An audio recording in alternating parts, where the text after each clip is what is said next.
Welcome to the Catholic Cafe, where Catholic truth is served fresh daily. We've made you a reservation in the luxurious corner booth, so come on in and see what's on the menu today.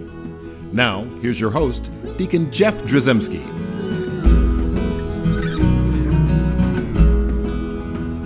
Greetings and welcome to the Catholic Cafe. I'm Deacon Jeff, sitting in the luxurious corner booth of the Catholic Cafe. This is going to be one of those exciting shows, Ziggy. Yes. I'm glad you're here. And Venerable Tom is not here because his seat has been taken by a friend of his. By his miracle, actually. His miracle, right? So he may be moving from Venerable to definitely blessed. Yeah. Definitely. He's got to be the blessed. But I want, doesn't he have to die? I mean, it's just like there's a reality. I know. So. I'll explain that to him. Yeah. He's such a holy guy.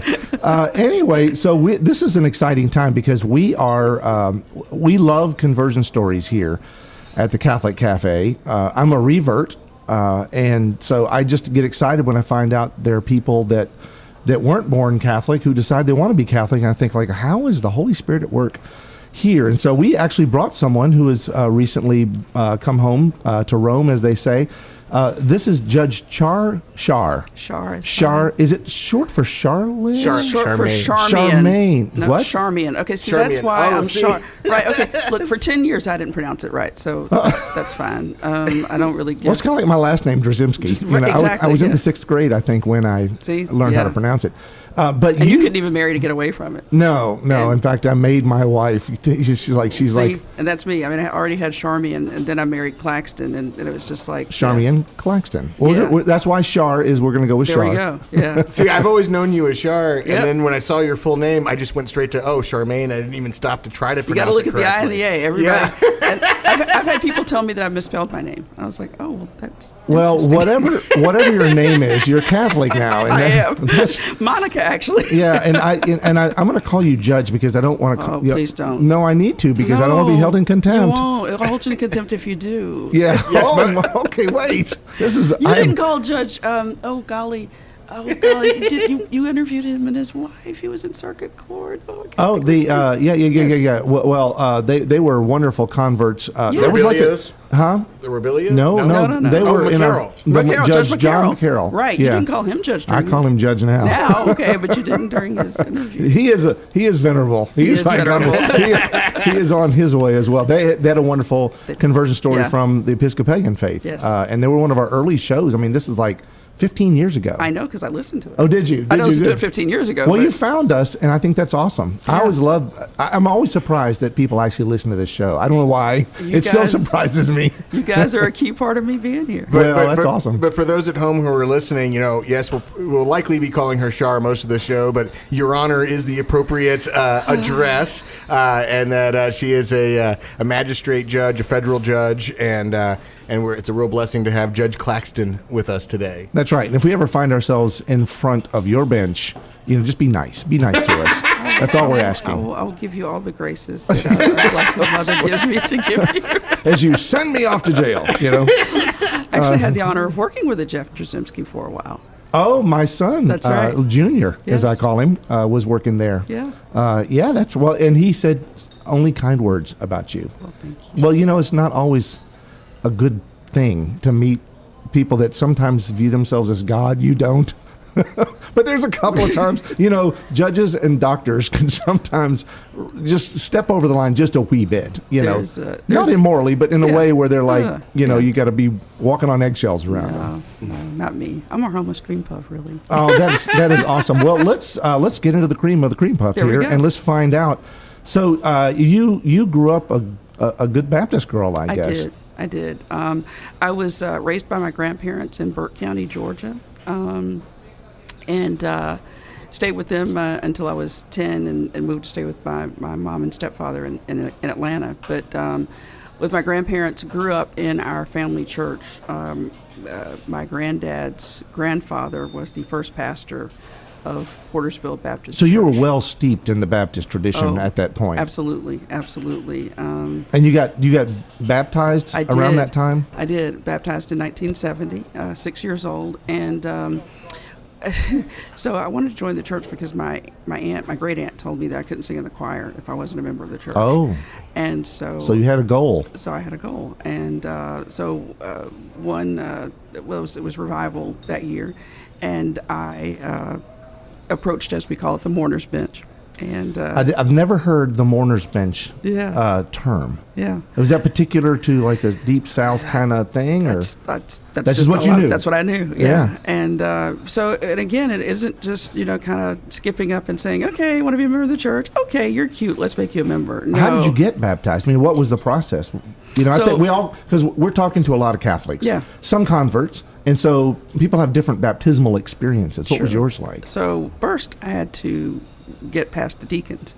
Those deacons are scary. Yes. They are in the Catholic Church sometimes too. Not always, but And so, I had to, they basically quizzed me. Really? I grilled by the deacons, as it were. Grilled by the deacons. How old were you again? 6.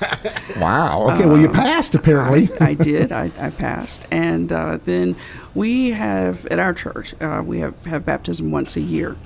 And at this time, we didn't have a pool, if you will, inside. Right. We were baptized in the creek down the hill from the church. That's the old-time religion right there. That's right. It was my grandfather's pride and joy, because he always said, he says, all my children were baptized in running water, none of that sprinkling water. Or That's none of right. That a real, and you went all the way under, right? Full immersion, of course you did. Full immersion. Did you have a white garb or anything? I did. I had a little white gown that was in our family's. With like doing it once a year, it was probably quite the event. Yeah, there might have been a casserole present. I'm just guessing. But we're a tiny church, and so but I can still see in my mind. I could not find the picture of me, but it seems like there were 5 of us, I think, that year that were baptized, and I made a special request. Like the minister that I really liked now that I've gotten older, I found out he'd been dismissed. Well, let's not. Well, you know what? At the time, but it I made was 6, sense. and I wanted him, and so he came back and he baptized me. The new pastor baptized everybody else, but I had my old pastor baptized. So you were steeped in just the love of Jesus, and Absolutely. That's awesome, and I'm sure you thank your grandparents, and Absolutely. You went to live with your mom, I think. Right. In Atlanta, and so that early time for you was very, very important and very formative. Very, and still, attended the Baptist church when I got to Atlanta. Although I remember there was a time when we must not have gone to church as frequently. I mean, as happens to families, it happened to our family for a while. And I remember going to Episcopal church with a cousin of mine for a while, and it's like, dude, y'all drink wine? This is interesting. How do we deal with that? Because I've been told one thing we can't do. This is not grape juice. This is like the real deal. Wow. Wow. I bet that was an experience. And of course, you went on to college, and like every single college person there Absolutely. ever was, you fell away just a wee bit. Just a wee bit. And I guess we also mentioned one other thing. I had a fabulous high school history teacher who was Catholic, and I remember learning all the sacraments. So in the process of learning about the Reformation, he taught us all the sacraments on top of everything else. That is really interesting. So I remember, it's like, I know all 7 sacraments. So that's, wow, you knew more than most Catholics at that age, maybe. I don't know. Yeah. That's really neat to hear. And then when you fell away, like, it just kind of fell out of regularity. Because Sunday mornings. I doubt you saying like I hate Jesus now. I doubt you were doing that. Sunday mornings, I'm kind of recovering from Saturday night. Yeah. So who's getting? You were out evangelizing, all the knocking on doors on Saturday. I mean, that's certainly one way to look at it. But when I got older, and particularly when I met the guy who became my husband, and I moved to Memphis, one of the first things I wanted to do was to find a church. And so, not being from Memphis, no one, my husband's family wasn't, church going. So so I went to the first voice I heard, which was Maxie Dunham. He used to have that really cool, just kind of radio spots. Okay, I know, and I remember those growing up. I remember that so well. In fact, he would go, "I'm Maxie Dunham, and these are my perceptions." That's right. Very, very good. I still remember that to this day.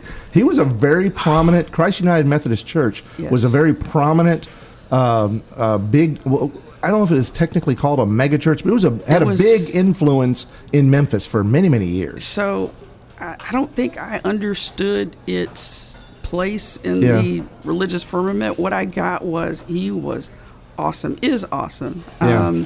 And so I started attending Christ Methodist, which absolutely, loved it there. And what I love about his ministry in particular was, he just wasn't afraid to tell the truth. I mean, there'd be times in the middle of his sermons it'd get real quiet in there. Oh, yeah. Because, he's just kind of telling you what you need to hear, not what you want to hear. Yeah, Reverend Dunham's going there. He was not handing out, popcorn and cotton candy. And so, but I got married. He married my husband and I. That is awesome. Which is really, really sweet. But then all things, there's seasons. And Reverend Maxie Dunham retired, left there. He left to go to Asbury Theological as president. And, we had somebody that came in after him that wasn't quite as, as rigorous. So y'all made a move? Made a move. Went to First Evan. Ronnie Stevens was another prominent church in Memphis. Had a couple dear friends of ours who were attended there, and again, really, really, just really nourished by his sermons. And like the first pastor ever started taking notes in church. I mean, I still have my just pages and pages of notes that I would take. I still take notes. That's awesome. Today, that's awesome. Yeah, it's awesome that you do that, because it just shows your heart, your mind, your hand. You're it's a very incarnational faith, and you're making it so real by writing it down. But on the other side of it is I'll say that for a large part of my life, my faith was more intellectual than spiritual. It's like I knew God, but I didn't know God. If that makes perfect sense. And it usually takes challenges in life to know God, and then to look back and just really see, holy mackerel, where He has been for me, what He has done for me. And how so grateful I am for all of that, and just wanting to appreciate Him more and that's beautiful to recognize the difference between the head and the heart. Sometimes they're in harmony, sometimes they're not, and that's always part of somebody's journey, and everyone's a little different about how they experience that. Now, I don't really hear anything Catholic here so far, and so I'm 60 now, and I was 58 when I converted, so we got a ways to go. We got about another 30 years. Yeah, but there had to be some inklings along the way. There some were. We'll call them divine nudges. There were certainly nudges, and so I think the first one I kind of vividly remember is 2008 when Pope Benedict XVI was visiting the United States. It was one Saturday. I think I was changing channels and flipped around and ran across where he was speaking. And I can't tell you to this day what he was speaking about, but I remember it grabbed me. It really grabbed hold of me. And it was during a time when we'd left First Evan because Pastor Stevens had gone to ministry in Russia, and the folks that were left. Somehow everybody got into a fight over whether we were going to have whether it was going to be contemporary or traditional music. Isn't it funny how that seems to be that not specifically that, but that specifically that is happening in a lot of churches. Where they're worried a lot about like the styles and the Is that happening in the Catholic Church too? Yeah, no, not at all. No. Chant on the electric guitar, accompanied by the electric guitar. There's all kinds of goings on, and just it's kind of like whenever you get a body politic, whenever you get a group of people together, someone's going to find something to fight about. That's right. And then we're going to take up sides. There you go. And welcome to the United States of America during an election year, right? Yes. You're just going to let's just throw it all in there. It's going to be we're just going to be divided, and we left to our own devices. We can do that. we do that kind of stuff. So you're mentioning, the Pope Emeritus, yes. Pope Benedict XVI. And I remember hearing addresses. Yeah, some of the beautiful addresses I've heard. And I don't know if this was your reaction when you heard what grabbed you, but for me, it would always be, it didn't matter what they were saying, I suddenly recognized an office or some level of supernatural grace that was attached to a person. Yeah. You know, and I'm going like, this is not just an ordinary person. Like, I wouldn't just walk up, slap him on the back and say, how's it going, Benny? It just wouldn't be the same. Yeah, I had admired, Pope John Paul II. Yeah. I had admired, Mother Teresa, but there's something about Pope Benedict that just really grabbed me. And I started thinking, well, maybe we should think about this. Maybe we should. I was like, wait a minute, hang on a second. Don't they like pray to Mary, worship Mary? I don't know about that Mary thing. So. Yeah, I know. It's funny because, see, this is another a little battle between your head and your heart. Right. Your heart was starting to pull you towards something. Sure. And your heart was ready to go like, well, let's try this. Let's give it a shot. This looks beautiful, or there's something about this. Something about this I need to check out. But then your head said, whoa. They're worshiping statues. They're reading these dusty old creeds. And then they got this Mary thing. Didn't even get that far. It was the Mary thing. The Mary thing. And so, but she found me. Isn't that beautiful? She found me in Mexico City. Or actually maybe a little bit before that. A friend of mine from high school, her mom would post on Facebook every Sunday that she would go for walks after Mass and would pray the Rosary, and just would talk about whose intention she was praying for that week, what thoughts came to her. Did the Rosary intrigue you when you heard that? It did. And so I looked at it. I was like, she's finding a lot of peace in this. Let me check it out. Let me see what's going on. So you started praying the Rosary yourself then? I started praying the Rosary. It's game over. Okay, it's game over. Mama's involved. Okay, but hang on. But do you know how I learned? Do you know how to learn the Hail Mary? How? Godfather 2. Oh, okay. All right. Because the Lord works in mysterious ways. Fredo says that's how you catch a fish. I mean, that's right. the secret to catching a fish is that you say the Hail Mary. And so, how that comes to be, I can't always speak to that, but I can say that it's a beautiful thing that you did that. And I would imagine that there might have been some Baptist grandparents that might have been a little uncomfortable with that. You just don't tell them about these things. I wondered how that was handled. Probably by then, both my grandparents had passed on, and so I didn't mention that to them. Well, they were probably happy that you were praying the Rosary at that point, because if they're in heaven, right? Then they're looking and saying like, "Oh, you go, girl." That's right. I wish we'd been able to teach you this, but you got there. That's awesome. Yeah. So you started having some good experiences with our Blessed Mother and the Rosary. I did. I began my acquaintance with her on a visit to Mexico City in 2015. By chance, went with someone on a kind of got a tour guide to kind of take us around. We're going to put air quotes around chance. By chance. Oh, absolutely. Absolutely. When I say by chance, because I didn't know the itinerary for the tour. Oh, wow. And so our guide just kind of took us around to some places, and we finished the day at the Basilica. And I got to see the Tilma and learn the story of the Tilma, and oh man. So you've got a lifetime, it seems like, a long time at least, of these sort of consequential, these coincidences that are happening, right? These consequential coincidences that just like, wow. Now, at what point did things start getting solid, though, when you're just like going, I really need to investigate this? Got solid in 2021, I think. So, for years, I would begin the year reading the Bible. Had a Bible in 90 days plan. Okay. And that's like drinking water out of a fire hose. I mean, it was, I'd complete it, but it was for completion, right? It's kind of like climbing Mount Everest. I did it. Right. Yeah. And it's not like it was necessarily the journey. Yeah, climbing Mount Everest without the oxygen, because you're not getting anything to your head. Wow. And so I said in, I believe it was 2020, I started doing, it was 2020, I started doing the Bible in a year.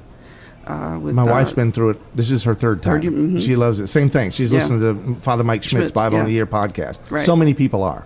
Fabulous. And even when I was reading it in 90 days, every time, I mean, I don't know that you could read the Bible enough because there's always something that just kind of pops out at you. I remember one time I read, and I finally saw the "Let us make man in our image." It's like, hold it, that's Trinity right there. Us. It's not let me. It's and that's not a misprint. No, and it's just like whoa. And so I think as I certainly the first, definitely the second year that I did the Bible in a year with him, it was really getting the when I got to Judges and talking about and man did things as they saw fit, and you'd see in Kings and Chronicles how more and more people got away from doing worshiping God the way He wanted and the way He directed, that things went sideways. Yeah. And He just wants us to worship Him the way He says. Now, back then, did they have arguments over contemporary and traditional music? Probably. Probably. No tambourines. Yeah.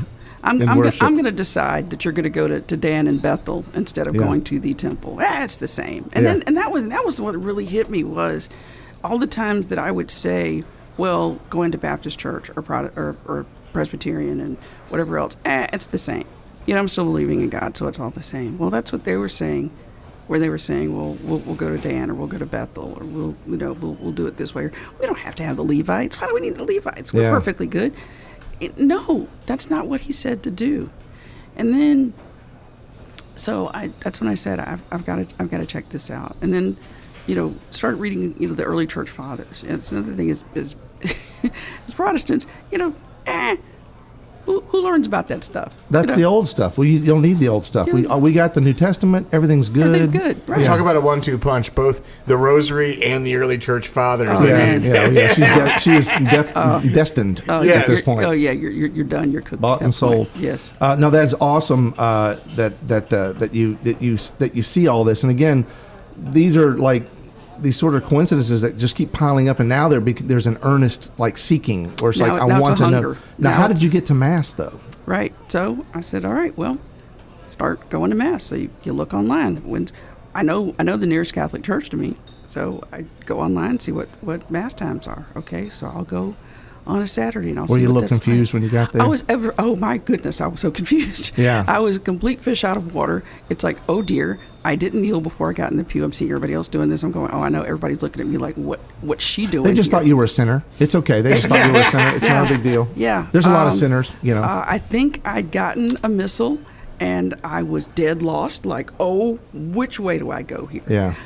Which is hilarious, because you know how I learned to how I learned to get through a missal?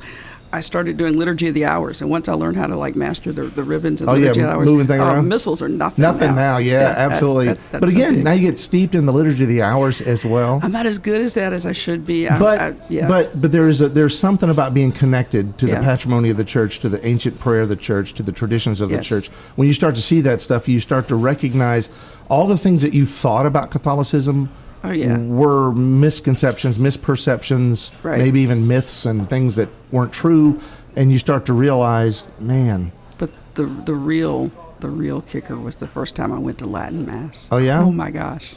So you went to a traditional Mass, and this is very informative for a lot of us, because when we think, like, everyone thinks about like the contemporary and the traditional, like the arguments, like they're all the same or whatever, and it's like you were drawn to a beauty and a fullness, I guess. I don't want to put words in your mouth. The Blessed Tom actually said, hey. Yes, venerable to Blessed Tom. That's right. And how'd you get to know Tom? So I've known Tom almost 30 years. Isn't that Tom's funny? our insurance agent, and it's like, but never dawned on me, never really thought about it, never really talked a whole lot about it, that he was Catholic. Buddy of mine, Greg Krogh, when I started talking to him about, somehow that I have this flirtation with the church, he says, okay, so here's some things you need to do. Here's some articles and first things you need to read. And there's this podcast, a radio show. It's what's it called? It's called Catholic Cafe. Yeah. I am shocked that you actually became Catholic after listening to it. And he says, he's like, he's got these guys on. There's a deacon, and then there's Tom Doran. I'm like, what? It can't be the same Tom. Tom Doran. He's on a radio. What are you kidding me? And so Tom is a guy. I love Tom because he does not evangelize with words. He evangelizes the same way he sells insurance. Yes, he doesn't ask you. He doesn't close. He doesn't ask for the sell. He doesn't. He does not. We were we knew him for probably 10, 15 years before we became his clients. But that is awesome. That is so awesome. Yeah. So you finally come into the church. I did Easter Vigil 2022, and it's just so beautiful, just so. Now, when you awesome. think back, do you stop and think like, I should have done this earlier? Because there's a part of us that think like, Right. I missed all of this for that period of time. Yeah, so I have that periodic thought that I should have, but at the same time, God led me the path that He wanted me to be on, and it brought me here to this place and time for a reason. He sent me on this journey for a reason, and so all that I can do is every day ask Him to continue to show me, guide me, deepen my faith, and just help keep me going. Let me tell me what to do. Let me do Your will. You're still on a journey. That is Yes, sir. beautiful. Those are wise words. Now I do want to stand before her bench and receive her wisdom.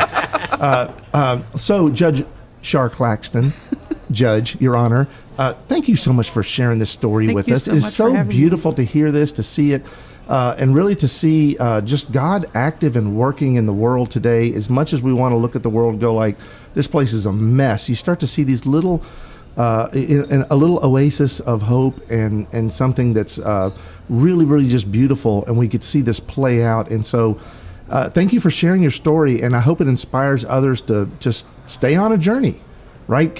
Listen to the hints that God, the Blessed Mother, the Church Fathers are going to send your way. Absolutely. Char, thank you so much for joining Thanks us. for having me. Hail Mary, full of grace, the Lord is with thee. Blessed art thou among women, and blessed is the fruit of thy womb, Jesus. Holy Mary, Mother of God, pray for us sinners, now and at the hour of our death. Amen.